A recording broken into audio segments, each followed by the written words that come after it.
스티브 잡스와 이수만은 공통점이 있습니다. 회사를 상징하는 경영자임에도 자신이 세운 회사에서 이사회에 의해 쫓겨났죠. 그것도 자신이 믿던 사람에 의해서요. 닮은 점이 많은 두 사례에는 한 가지 차이점이 있습니다. 애플은 회사가 위기를 맞자 기존 이사회와 공동 경영진이 합의해 잡스를 해임시킨 것과 달리 SM은 주주로 참여한 펀드가 중심이 되었습니다. 주주 행동주의 펀드 얼라인 파트너스의 주도하에 카카오가 SM 엔터테인먼트를 인수하게 되었죠. 이수만 총괄 프로듀서에 의한 불공정 거래와 독단적 경영이 기업의 가치에 해를 끼친다는 이유였습니다. 여러분은 이 사태를 긍정적으로 보셨나요? 혹은 부정적인 느낌이 들었나요? 무엇이었든 놀라움은 금치 못하셨을 겁니다. 재벌 중심의 대기업 구조에 익숙한 터라 창업자의 퇴진을 경험한 적이 거의 없고 얼라인 파트너스가 실현한 주주 행동주의라는 개념이 낯설기 때문일 겁니다. 사실 주주가 주식의 가치를 높이고 주주의 권리를 강화하기 위해 행동에 나서는 주주 행동주의는 새롭게 나타난 특별한 개념이 아닙니다. 아니 벌써 100년의 역사를 자랑하는 자본주의 사회에서 굉장히 자연스럽고 당연한 것입니다. 주주가 경영자에 의해 권리를 훼손당하지 않고 기업이 더 높은 가치를 달성할 수 있도록 행동하는 것은 자본주의의 본질과도 같으니까요. 연이은 실적 부진과 고집으로 회사를 위기에 빠뜨린 스티브 잡스를 해임한 것도 주주 행동주의라 볼 수 있죠. 가장 강력한 자본주의의 나라 미국에서는 주주 행동주의가 수십 년 동안 경영진 이사회 주주가 서로를 견제할 수 있는 건강한 지배구조를 만들어 왔습니다. 그리고 주주 행동주의를 가장 극적으로 실현하는 사모펀드는 미국 자본주의를 수호하는 영웅으로 대접받고요.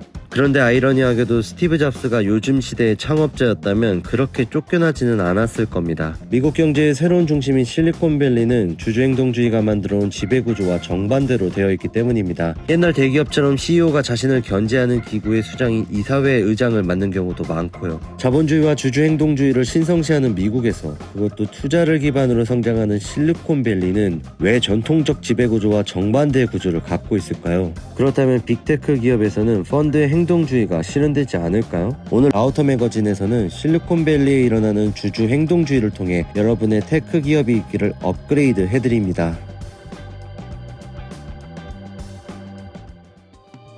최고의 가치 투자자 리빙 레전드 워렌 버핏은 애플을 제외한 실리콘밸리에 투자를 거의 하지 않았습니다. 그런데 정작 시가총액 최상위권은 모두 빅테크 기업이 차지하고 있죠. 비즈니스가 제대로 이해되지 않으면 투자하지 않는다는 그의 소신 때문인 것 같지만 다른 속내도 숨어 있습니다. 워렌 버핏은 모든 회사가 잘 관리된다면 행동주의는 필요 없다라고 말할 정도로 행동주의를 옹호하고 실현하는 인물입니다. 그의 회사 버크셔 해서웨이는 주주 행동주의의 일환으로 투자한 기업에게 지속적인 자사주 매입 후 소각을 요구합니다. 자사주 매입 소각 요구는 행동주의의 가장 대표적인 액션입니다. 회사의 돈으로 자사의 주식을 사 소각하면 주식수가 줄어들며 주가가 오르고 주당 순이익도 증가하기 때문입니다. 버크셔 해서웨이가 최대로 보유한 애플은 최근 10년간 6천억 달러에 가까운 자사주를 매입했죠. 이런 철학을 가진 워렌 버핏에게 스톡옵션은 상상도 할 수 없는 일입니다. 주식수를 줄이기는커녕 경영진이 싼 값에 주식을 보유할 수 있게 하는 제도이기 때문입니다. 실제로 주주 서한을 통해 스톡옵션은 주주의 대리인에 불과한 전문 경영인이 주주보다 자신의 이익을 부당하게 챙기는 수단일 뿐이라고 여러 차례 비난했습니다. 구글의 모기업 알파벳 CEO인 순다 피차이는 정리해고 와중에도 스톡옵션으로만 2억 달러 이상을 받으며 논란이 되었죠. 그러나 스톡옵션은 실리콘밸리의 동력과도 같습니다. 실리콘밸리의 테크 기업들은 창업자를 포함한 개발진 등 회사 내 핵심 인력에게 지속적으로 스톡옵션을 발행합니다. 인력의 유출을 막고 동기부여하기 위함입니다. 사실 스톡옵션뿐만 아니라 실리콘밸리의 지배구조는 주주 행동주의가 만들어온 구조와 정반대로 되어 있습니다.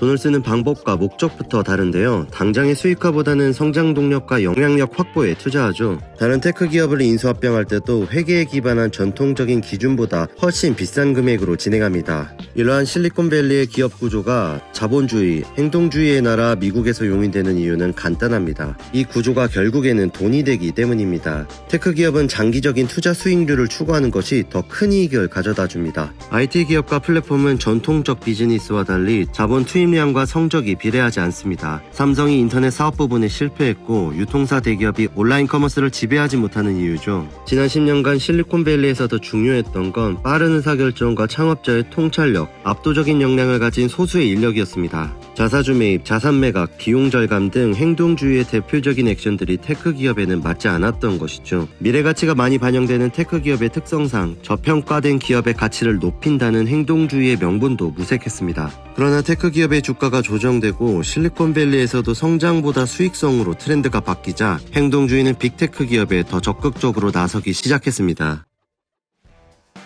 작년 한 해 주가가 반토막이 난 세일즈포스에게 경영 개선을 요구한 공동대응 펀드는 어벤져스에 가까웠습니다. 현대자동차에게 총수일가 중심의 지배구조를 개선하라 요구했던 엘리언 매니지먼트, 외식업에서 두각을 나타내다가 테크 기업에 집중하고 있는 스타보드 밸류, 행동주의 대표주자 데니얼 로브의 서드포인트가 컨소시엄을 형성했죠. 엘리언 매니지먼트는 행동주의 펀드의 가장 적극적인 행위 중 하나인 이사회에 직접 참여하는 것을 준비 중이었습니다. 그러나 주주총회 전 이사회의 의석을 요구하지 않기로 헤지펀드 컨소시엄은 결정합니다. 세일즈포스가 경영 개선 요구를 다 들어주면서 명분을 잃었기 때문입니다. 인력 감축과 부동산 매각, M&A 중단으로 수익성을 끌어올리겠다고 세일즈포스 창업자 마크 베니오프는 발표했습니다. 행동주의의 최애 액션인 자사주 매입 강화도 약속했죠. 그런데 이러한 결정에는 이사회에 먼저 합류했던 행동주의 투자자 밸류액트의 CEO인 메이슨 모핏의 입김이 있었습니다. 결과적으로 행동주의 주주들의 의견에 따른 세일즈포스는 개선된 실적으로 주가가 크게 오릅니다.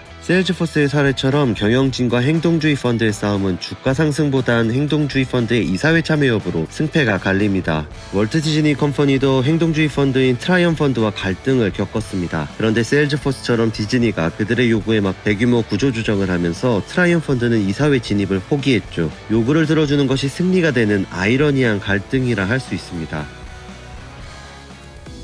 헤지펀드의 공격이 활발해진 2020년부터 실리콘밸리의 많은 기업은 차등 의결권을 도입하고 있습니다. 차등 의결권은 1주당 1의결권의 원칙에서 벗어나 특정 주식에는 의결권 10개 혹은 100개를 주는 제도입니다. 메타는 보통주인 A주와 주당 100주의 의결권이 주어지는 B주가 있고, 창업자인 마크 주커버그는 B주를 무려 4억 6천만 주나 보유했습니다. 요즘 가장 뜨거운 기업 중 하나인 팔란티어는 의결권 10주인 B주는 물론 특별 의결권을 가진 F주도 발행했죠. F주는 핵심 내부자 3인 중 1명이라도 회사에 남아있으면 과반수 이상의 의결권을 보장하는 절대 반지와 같습니다. 차등 의결권은 창업자를 포함한 핵심 경영진이 안정적인 경영권을 바탕으로 장기적인 발전 계획에 따라 경영할 수 있도록 해줍니다. 행동주의 펀드가 실제 이사회에 참여해 경영진을 교체하는 것과 같은 가장 적극적 행동이 빅테크 기업에서는 다른 분야에서보다 적게 나타나는 이유기도 합니다.